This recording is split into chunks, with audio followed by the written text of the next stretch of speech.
My love, are you in here? I'm glad to see you. I've rarely asked this of you, but can I hold you for a while? I'm distressed about something. Before I talk about it, I need some comfort.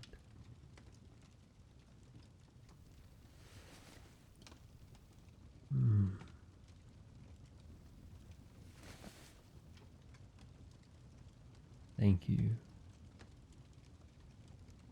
I've never felt this vulnerable before. I've never needed to rely on someone else to feel secure. It's actually, I strangely like it. It feels good to not have to stay strong all the time. I hope this doesn't damage your image of me. I've wondered what it is that you like about me. I initially had to threaten your life in order to convince you to be with me, but you seem to have grown genuinely attached. I'm not the most emotionally available person, so I assumed you found my strength comforting. I thank you. I'm glad. Still, I don't intend to make a habit of this. It's just, I've learned something upsetting. Well, first, are you alright? You seem to be, but I want to be sure. You haven't noticed anyone stalking you or anything? Well, I had a meeting with Lord Blancmont himself.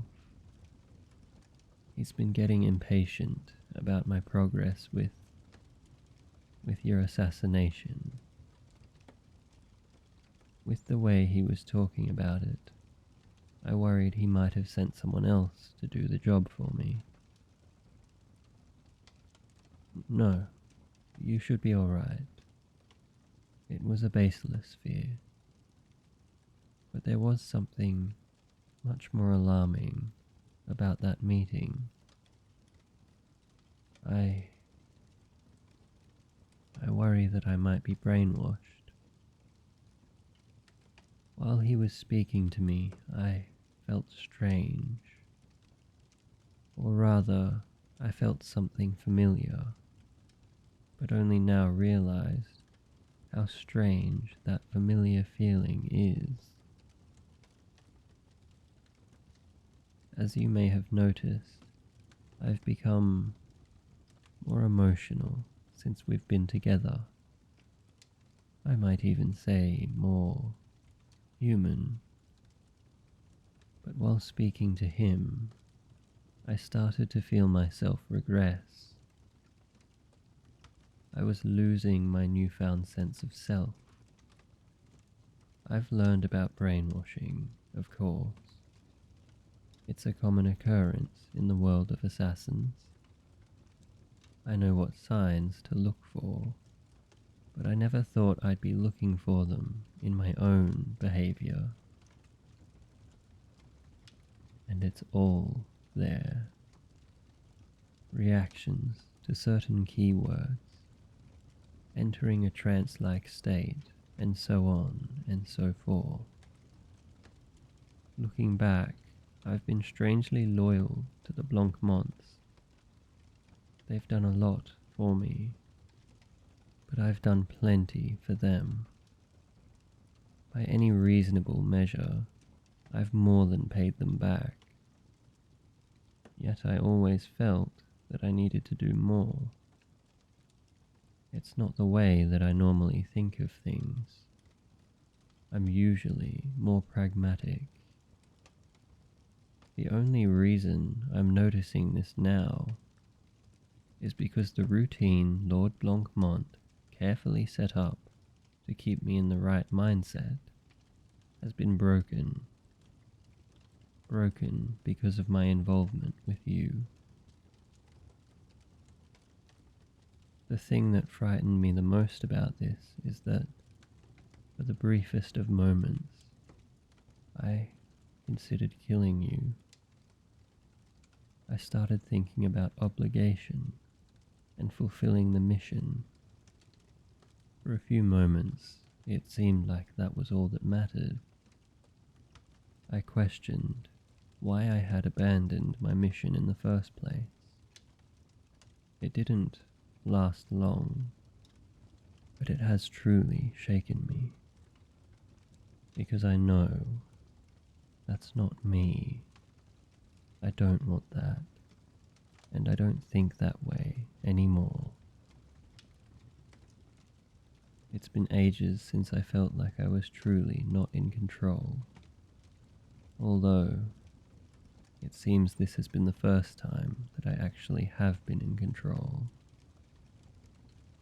I thought I was obeying of my own volition, but clearly I wasn't of sound mind. I hope that it doesn't make you feel unsafe, knowing that someone who wants you dead has this sort of effect over me. I've already threatened your life on more than one occasion, but I don't want you to feel unsafe around me anymore. If there's anything that I can do to make you feel secure around me, you only need to say it, and I'll gladly do it for you. I'd even cut off my own hands.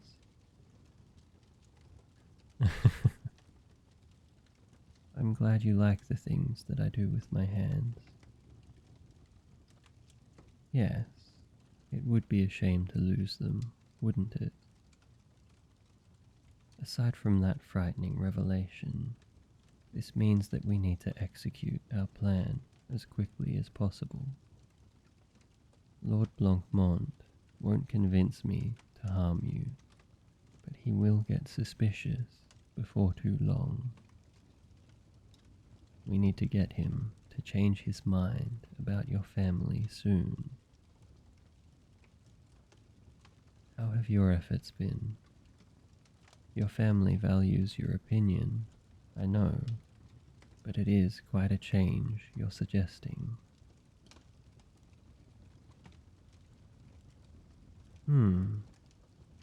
That's promising. I'm glad that your family is taking you seriously. My attempts have been less successful. They seem to think it funny that I'm beginning to make suggestions about economics.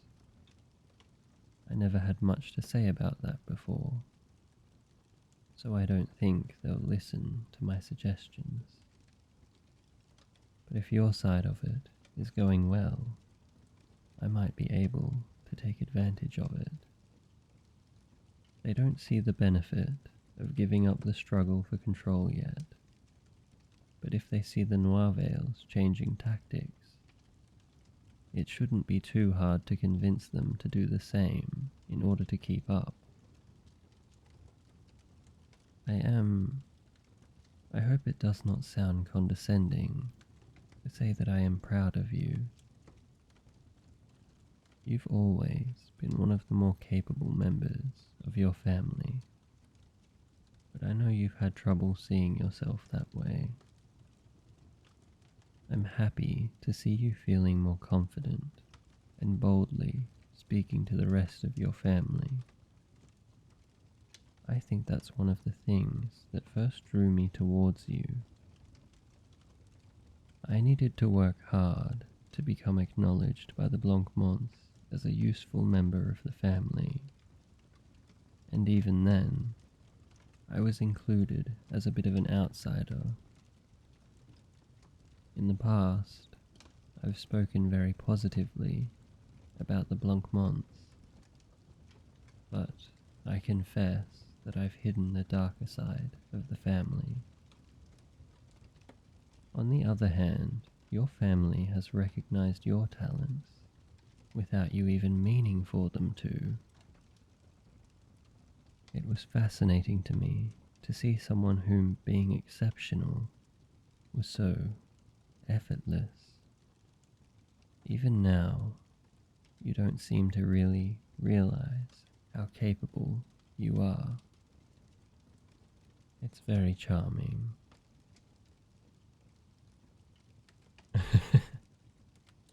Your modesty is another charming thing about you. The Blancmonts are braggarts, down to the last man. I'm beginning to find a lot of fault with them that I hadn't considered before. I wonder if that was part of the brainwashing, or if I'm simply bitter about what they did. I hope so. I truly hope it simply doesn't have a hold on me anymore. My conversation with Lord Blancmont was concerning, but I withstood it, so hopefully that means I'm in control. But what if I'm not? I have no idea what else might have been done to me. Come to think of it, clearly he suppressed my memories for me to not have realized it before. Only he knows what else I don't know about the matter.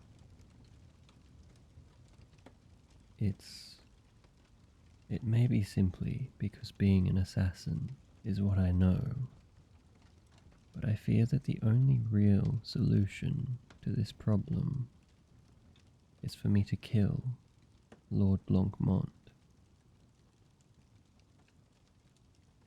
I don't want to. Despite this chilling revelation, I still wouldn't have a home if not for him. And I do have a place among them. Besides, with incomplete memories, I can't be completely sure of anything. Was it really him that did it? What is his reason for doing this? But even with my reservations, I fear it may end up being my only real option. Otherwise, how else can I be sure that he won't take control of me again? I'm glad you feel the same way.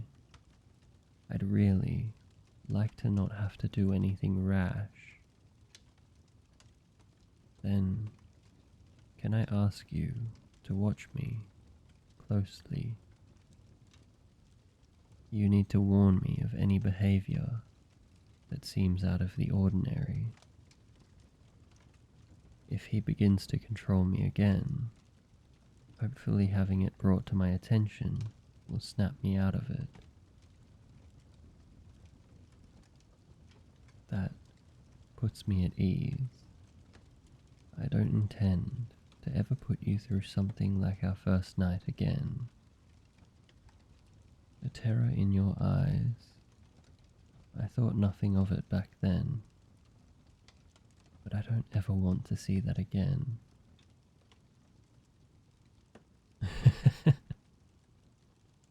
A fond memory. Well, I suppose it was our first meeting, regardless of the strange circumstances. Oh, or did you like how forceful I was being? Perhaps you'd like it if I were a little more assertive around you.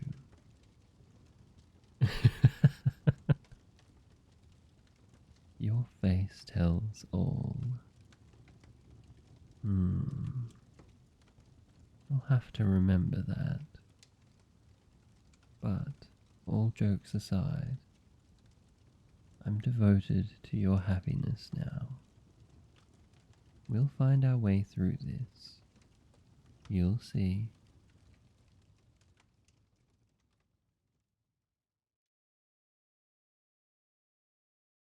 Hey you, thanks for listening to the end. I'd like to thank Waterway Wordsmith for continuing this series. If you enjoyed this audio, remember to like, subscribe, and leave a comment. I love seeing them and I try to respond to as many as possible. Anyway, see you later.